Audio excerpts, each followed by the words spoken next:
I am really nervous. This is the first play I've written, and it continues to be the only play that I've written because I've been working on it for so long.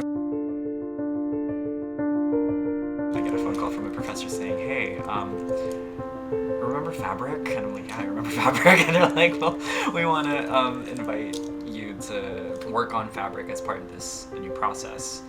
Fabric is part of a series of plays that we're doing for the Playwrights Project, and it's a new project that BU has been developing. We have like a director's project, but this one is more focused on the process of writing a new play. So Fabric, it's a story about people that need to save their own community, about the people that want to be a part of it, and also exploring like the people that want to take advantage of it, and like through that really looking at the intersections of identity and queer culture.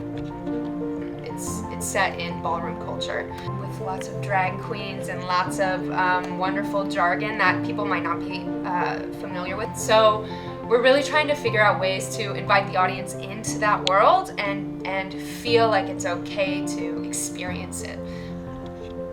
Sometimes the only way to really make sure that you're seen on stage is to create the work yourself. So this avenue has definitely been a massive opportunity for a lot of students of color to champion the stories we want to tell and champion the bodies that we want to put on stage. That's something that's really exciting. Like all 3 playwrights for the Playwrights Project are students of color. And that's just, it feels like a victory. It does. It really feels like a little victory.